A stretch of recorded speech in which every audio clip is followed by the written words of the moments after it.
இலங்கை அரசுக்கும் விடுதலை புலிகள் அமைப்புக்கும் ஏற்பட்ட யுத்தத்தால் முள்ளிவாய்க்கால் இனப்படுகொலையில் 16ஆம் ஆண்டு நினைவேந்தல் அனுசரிக்கப்பட்டது.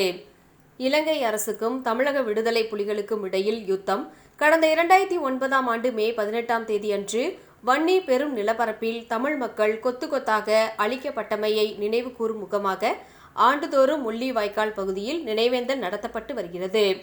இதன் தொடர்ச்சியாக இன்று 16ஆம் ஆண்டு முள்ளிவாய்க்கால் பகுதியில் நினைவேந்தல் நிகழ்வு பொது சுமரை ஏற்றி வைத்தனர்.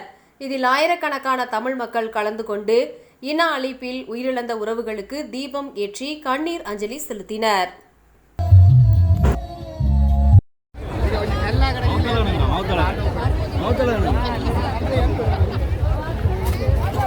பெரும் போரை தொடுத்தது.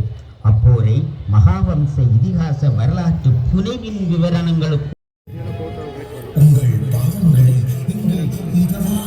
இங்கே இந்த மண்ணுக்குள் தான் மாண்டு போல சொந்தங்கள் புதையுண்டு கிடக்கிறார்கள்.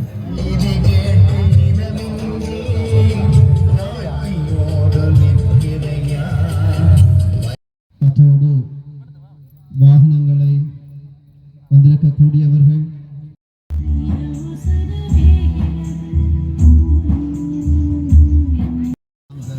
விளக்கேற்றக்கூடிய கம்பங்கள் தயார் நிலையில் இருக்கின்றன. ஆகவே நீங்கள் கண்டுகொள்ளா உலகில் கண்ணீர் கதை சொல்ல வந்தோம்.